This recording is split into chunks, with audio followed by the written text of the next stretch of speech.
Sebzeli köftem pişti. Kaşarları bu şekilde eridi. Bakar mısınız şu enfes görüntüye? Mis gibi kokular da toprak kapta eve yayıldı. Bu güzel sağlıklı tarifimi beğendiyseniz lütfen Servenin Mutfağı'na abone olmayı, beğenmeyi, puan vermeyi unutmayınız. Güzel yorumlarınızı bekliyorum. Çok teşekkür ederim. Merhaba arkadaşlar. Servenin Mutfağı'na hoş geldiniz. Bugün sizlere sağlıklı fırında şöyle cilasız toprak kaplarında fırında sebzeli köfte yapıyorum. Orman kebabının yani kuşbaşı etiyle değil de köfteyle olanını yapacağım size. Hem lezzetli hem sağlıklı. Kullanmış olduğunuz kaplarınızın jilasız olmasına lütfen özen gösterin. Bu kaplar sağlıklı. Şimdi yapım aşaması. 400 gram orta yağlı kaburgadan çektirdiğim kıymam var. Bir kuru soğanımı rendeledim. Bir adet yumurtam var. Şöyle 4 yemek kaşığı da galeta unu koyuyorum. 3 4. Daha sonra baharatlarım var. Öncelikle 10 gram karbonat koyuyorum. Kabarması için köftemizin. 1 çay kaşığı kimyon, 1 çay kaşığı kırmızı toz biber, 1 çay kaşığı karabiberim, 1 tatlı kaşığı da tuzum var. Malzemelerim bu kadar. Hepsini güzelce karıştırıyorum. Öncelikle şöyle kurularımı bir güzel baharatlarımla birlikte bakın karıştırdım. Kuru malzememi.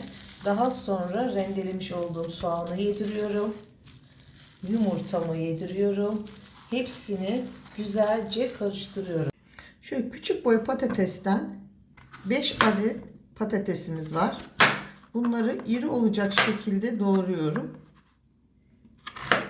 Bu büyüklükte arkadaşlar olacak.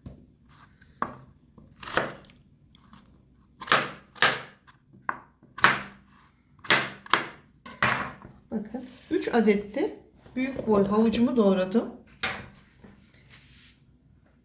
İçerisine 50 mililitre zeytinyağı koyuyorum. Bakın bir çay bardağının yarısı.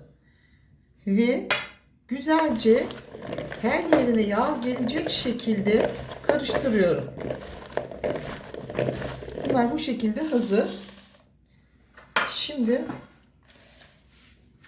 5 adet benim böyle güveç kaplarım var.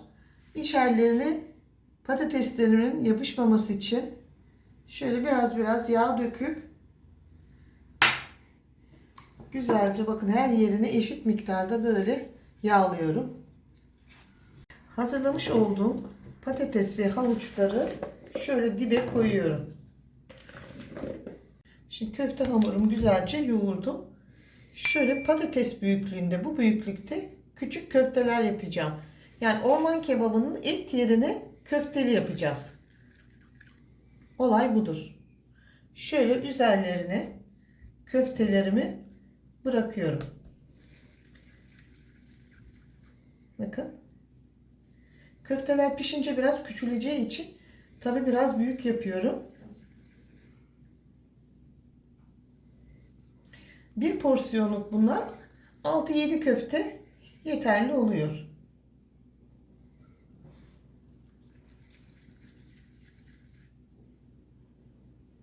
Şimdi bu şekilde köftelerimi hazırlıyorum.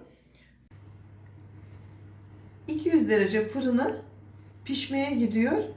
Arkadaşlar pişmeye yakın çıkaracağım. Bezelyesini ve biberini, domates sosunu ilave edeceğim. Önce bir ön pişmeye gidiyor şimdi. 2 yemek kaşığı zeytinyağı. Şöyle 5 diş sarımsağı hafif soteliyorum. Bakın zeytinyağında sarımsağı kavurdum. Aroması şu anda sarımsağın yağa geçti. 200 mililitrelik su bardağı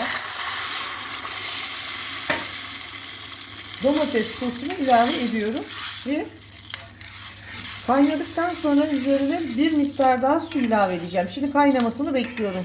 Sarımsak aromasıyla birlikte domatesimin. Kavanozu ben çalkaladım böyle domates sosuyla birlikte. Yarım kavanozda su ilave ediyorum.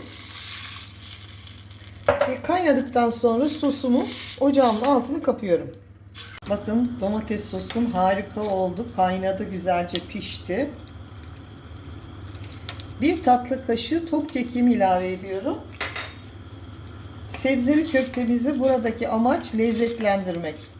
Şimdi bir taşımda kekikle kaynadıktan sonra ocağımın altını kapıyorum. Köftelerimiz ilk aşamada bakın kızarttım patatesiyle birlikte. Şimdi çıkartıyorum. Üzerine sebze ve sebze soslarını ilave ediyorum. Köfte ve patates havucumu fırında güzelce kızarttım. Biberimi ilave ettim. Bezelyelerimi ilave ediyorum. Şöyle kenarlarına gitsin. Sebzeli köfte arkadaşlar yapmış olduğumuz, fakat bunu lezzetli hale getiriyoruz. Çünkü fırında toprak kapta pişirdiğimiz için çok güzel, lezzetli oluyor. Biraz da mısır ilave ettim. Şimdi üzerine domates sosumu şu şekilde hazırlamış olduğum domates sosundan ilave ediyorum.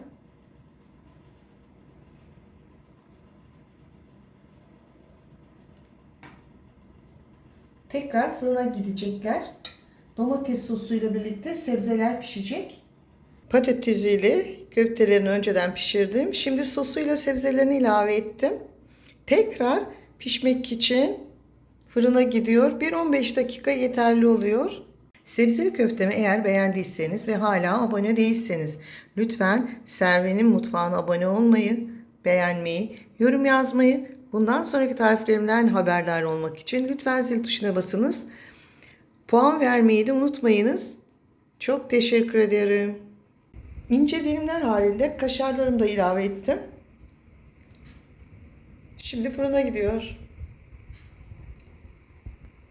Sebzeli köftem pişti. Kaşarları bu şekilde eridi. Bakar mısınız şu enfes görüntüye? Mis gibi kokular da toprak kapta eve yayıldı. Bu güzel sağlıklı tarifimi beğendiyseniz lütfen Serve'nin mutfağına abone olmayı, beğenmeyi, puan vermeyi unutmayınız. Güzel yorumlarınızı bekliyorum. Çok teşekkür ederim.